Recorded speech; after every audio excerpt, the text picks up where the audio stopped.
Still don't have an intro, but I do have a new video for you guys. So, welcome to this new video. So, unless you've been living under a rock, you will know that I have decided to leave 100% Chelsea. It's all good, we're all calm.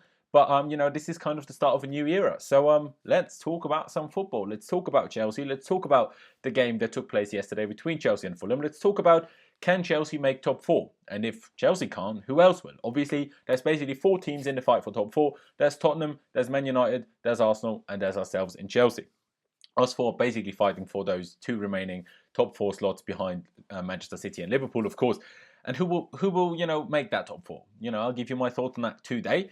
Obviously, before starting the video itself, if you wouldn't mind, please do subscribe to this channel. That would be massively appreciated. Obviously, since leaving 100% Chelsea, I've gained quite a few subscribers. We're on like 1,600 subscribers now or something, which is obviously incredible for me personally. So if you're new here, please do subscribe. One more other thing, basically, before getting into the video. So I would kind of like to do a Q&A type video in the coming days, basically, just for people that have only seen me on 100% Chelsea, where it was obviously a bit more professional, if you will, or a bit more serious. I do still want to be serious here. I do still want to, talk actual facts and not just make things up.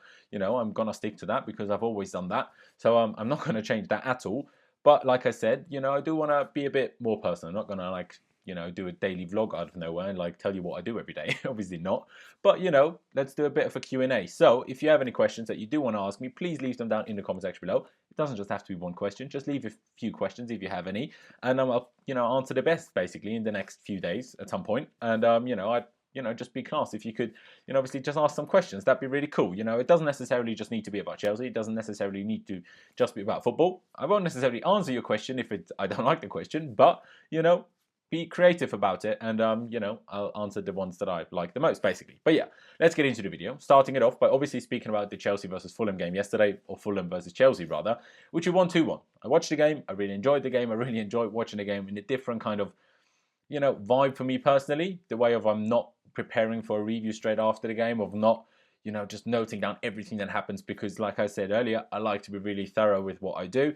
And that was just nice. I was just there, watching the game, enjoying myself, except for the last half an hour or so of the game, because that was very tense, way too tense. But still, it was cool. But getting into the game, it was decent. It was a bit nervy at the end, very, very nervy at the very end.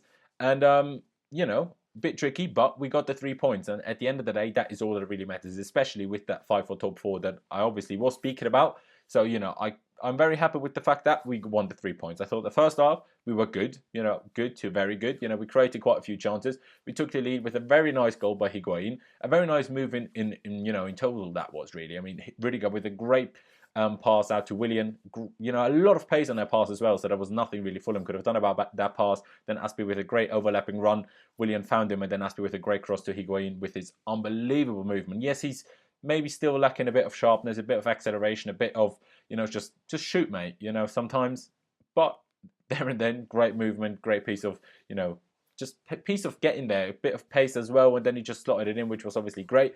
Then we gave away a stupid goal, which we really didn't have to give away from that corner, obviously.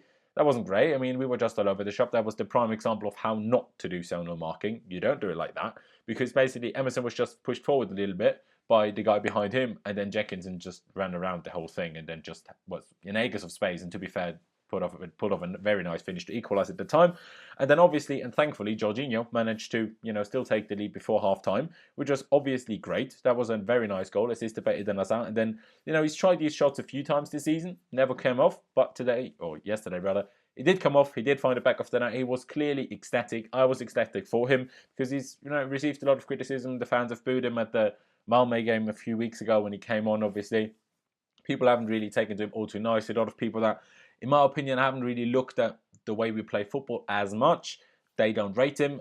I think the more you look into it, what we're doing, what he did at Napoli, what he did in Italy, what Sarri did in Italy as well, the more you look into that, the more you understand, at least in my opinion, that he's actually doing a pretty good job.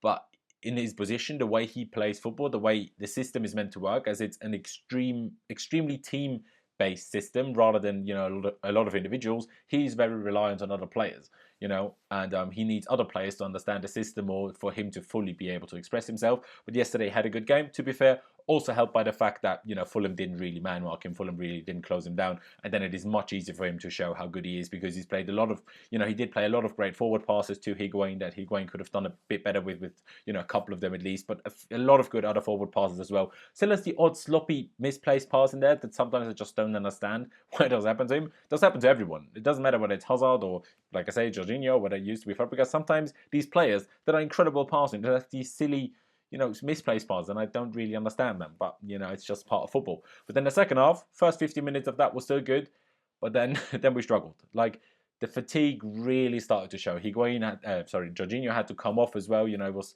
taken off. Simply, he just looked absolutely knackered. That's why I said one of Kante or Jorginho should be rested in this game. Hopefully, I'm pretty sure that Jorginho will be rested against Kiev on Thursday. So, that will be obviously good. But we just really saw that the team started to tire out. I mean, we were a bit all over the shop, and Kepa Arrizabalaga, even though he had a bit of a dodgy moment in the first half when he caught a cross and kind of dropped it, and then Ryan Babel was luckily not aware that the ball dropped in front of an empty net. Was a bit slow to react, and Kepa got there again, which was lucky. But after that, Kepa was unbelievable because Fulham created a few too many chances. It wasn't just physical fatigue, I thought. It was also mental fatigue to quite a big extent. The concentration levels just dropped here and there. Like there was a few too many just concentration mistakes, basically. Just lack of concentration and out of position, just not doing the right thing in the right moment, the right tackle, standing off them, closing them down, just not doing the right things at the right time. And they had a number of decent chances, they really did. And Kepa pulled off some incredible saves. And then obviously in the last minute, basically in extra time, or in injury time rather, Fulham did actually get a goal through, I'm pretty sure it was Ryan Sessegnon, wasn't it? I'm pretty sure it was. But thankfully, he was ruled offside. He was also offside by about that much. We were a slight bit lucky there that, the linesman obviously did give it offside because there was no VAR, of course, in the Premier League this season. So we did get a bit fortunate, but to be honest, we've also gotten very unfortunate with, offside decisions already this season. And this time was actually the correct decision, so I don't think anyone can really moan. We did deserve to win the game overall, even though in the last half an hour we really struggled. But, that's just what you get. It's, like I said, it's not just physical fatigue, it's also mental fatigue, with the pressure that was on the players. Then playing, obviously, the League Cup final, 120 minutes, they're playing against Spurs, a huge game. Everyone knew the pressure was on Sarri and the team. So it was a big game. And, it was a number of big games. And obviously, it kind of dropped a little bit. And we could have definitely killed the game further. We could have made it. We could have not conceded. That would have helped. Could have scored a 3-1 goal, though, pretty easily, though. We had a number of decent chances. But we didn't do that. But still, we are where we are in the position right now. Obviously, we won the game, which was great. Arsenal and Spurs drew on Saturday morning, basically, or Saturday lunchtime. They drew the game. A really interesting game. Spurs scored from a penalty that shouldn't have been a penalty because Kane was offside when the free kick was played before he was fouled. Then Arsenal scored. Arsenal took the lead, initially with a bit of a silly goal because Davinson Sanchez just forgot how to head the ball, basically. And then they were all over the shop and Ramsey just scored. And then in injury time of the second half, Aubameyang misses a penalty, which should have been retaken because Vertonghen was in the box way too soon. But at the same time, Koscielny was also in the box way too soon when Kane scored his penalty, but he scored, so does it then not matter? It's a bit weird. But anyway, they drew, which was obviously, in my opinion, the best result for us in that game. Man United, annoyingly, did manage to turn around the game against Southampton when they were 1-0 down, and then Southampton even equalised to 2-2, I think, and then United got a late winner. And Liverpool drew with Everton, which was really nice. Now Liverpool are top, Man City are top, and Liverpool hopefully won't win the league, which would obviously be great. And what else is there to say? Where are we in the league right now? So as you can see on screen right now, I'm looking at it on my phone, so I'm not chatting absolute shit. This is the league table right now. Obviously, we are still in 6th. We are 1 point, of Arsenal. Because obviously they got the point against Spurs. We are 2 points behind Man United. We are, 5 points behind Tottenham, unless I can't do maths. I'm pretty sure it is 5 points. Yes, it is 5 points. And obviously we have the game in hand, and that game in hand is against Brighton. I still don't think it has been set yet. Against Brighton at home, we should really be expected to win. So just in theory, just calculating the table as if we would win that game and be level on games played, basically, we would currently be in 4th, a point ahead of Man United, 2 points ahead of Arsenal, and 2 points behind Tottenham Hotspur. Will we make top 4? I still think we will make top 4. I'm going to just say it like that right now. I still think we will make top 4. I've said it from the start of the season. We might not finish 3rd, which is where I put us at the start of the season, but I still think we're going to make top 4. Who else will finish top 4 with us is a bit of a tricky question. I'm not saying we're definitely guaranteed to make top 4. It's going to be tricky, and it's definitely not going to be easy at all. But I just have that feeling that we will, get it right. Hopefully we can go on a bit of a run now because our fixtures, upcoming fixtures are kind of, they're nice. Obviously every game in the Premier League is difficult. The game against Fulham showed that. They're pretty much relegated now, but they gave us a really tough game and almost got an equaliser in the last minute if it wasn't for that offside. So, it's definitely not easy, and it's not going to be easy, but it's not quite playing Liverpool. It's not quite playing Spurs. It's not quite playing Arsenal and, City and stuff like that. We don't have that for the upcoming week. So that is obviously a good start. But just going through the fixtures. So, who has the toughest fixtures left? I mean, Chelsea, we still obviously have to go to Anfield, and we still have to go to Old Trafford to play Liverpool and Man United. So those will be tricky games. Do I think we can get something out of those games? For sure, I do think so. If we can, keep City from scoring for 120 minutes and we can keep Spurs from scoring for 90 minutes, within the same week, we can definitely keep both Liverpool and Man United from scoring. We're definitely more than capable of that. Even if it gets us a point, if we win our game that we have in hand, we are ahead of, Man United. So, that should kind of be enough, especially because United still have tough games to come as well. So, in the tough games, obviously, you could just say we are just expected to win the other games. Of course, we're still going to play Wolves. We're going to play Everton. We're going to play Cardiff. We're going to play West Ham. We're going to play Burnley. We're going to play Watford and Leicester as well. So none of those games are easy. Of course, on paper, we should win those games. Will we win all of those games?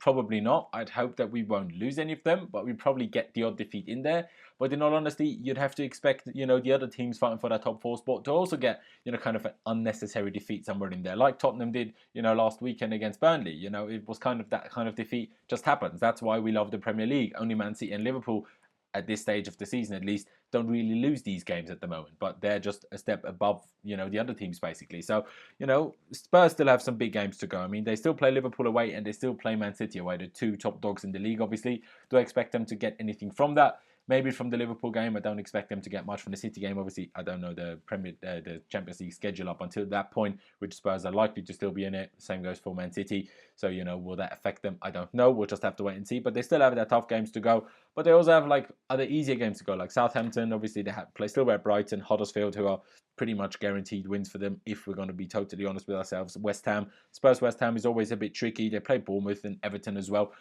Yes, but they do have these 2 tricky games. So, if we win our game in hand, we're only 2 points behind them. So there is still every chance that we finish the season ahead of Spurs, which would just be absolutely beautiful, wouldn't it now? Arsenal and Man United play each other next weekend, literally, at the Emirates. So that is obviously, huge for us. If they draw especially, that would be very nice, for us, for Chelsea. That would be very good. But they also have other games to go. They still have to play Man City, which will be very tough for them. Yes, they play them at Old Trafford, but that is a very, very tough game. And then just 4 days later, but in the same week, they play against us at Old Trafford. So could be a slight advantage for us, I guess.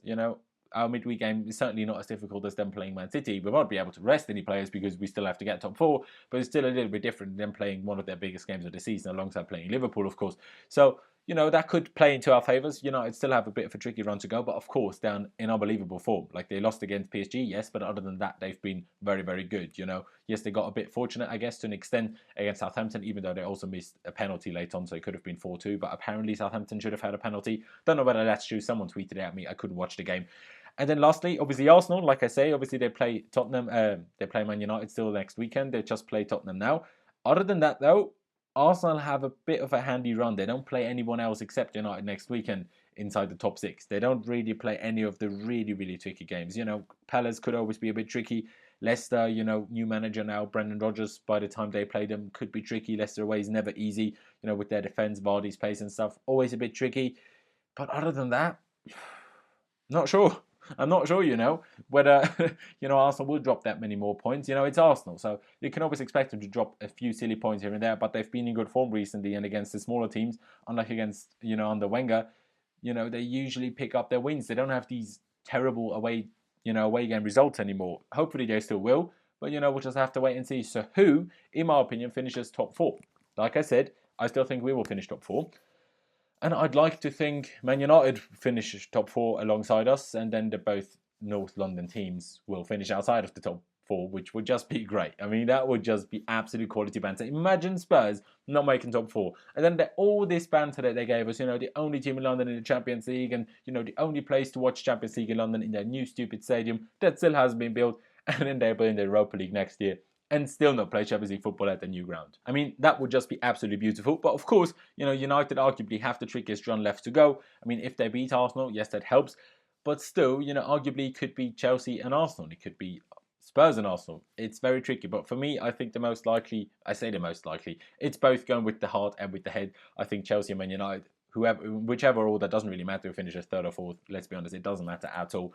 But I think Spurs and Arsenal will finish outside the top four alongside Chelsea, and Man United finishing in third and fourth, whichever way around, doesn't really matter. So, that's what I think. You're very happy to disagree with me. But to be honest, I think this video has been a lot longer than I intended it to be because, I didn't realize how much I was going to talk about. But yeah, like I said, this is a new era. I'm going to be making plenty of content on here. I obviously mentioned the Q&A that I'm going to do. So be interested with your questions. Again, leave them down in the comment section below. Closer to the time, I will, tweet it out basically and ask for questions on Twitter, maybe Instagram as well. So, follow me on Twitter, my Instagram. That would be appreciated. Links to them are down in the description. It's Laos1507 on both of those, basically platforms. So please follow me there. That would be class. Subscribe to this channel. If we could hit 2,000 subscribers in the next few weeks, that would be unbelievable. I mean, that would just be quality. I don't know how long it's going to take. I have absolutely no idea. Obviously, not pushing myself on 100% Chelsea anymore, which has almost 90,000 subscribers. So, obviously that helped it grow a bit quicker. No denying that. But yeah, that's really it for me. Leave me your thoughts on everything I said down in the comment section below, alongside your questions for the upcoming Q&A. Do you agree with me? Do you think Chelsea and United will be the one finishing in the top four? Do you think it will be Spurs and Chelsea or whoever? Just let me know down in the comment section below. But yeah, to be honest, that's really it for me. Leave a like on this video if you enjoyed it. Subscribe, like I said. And, am I still going to go with it and I'll see you next time? I don't know. To be honest, I just see you when I see you.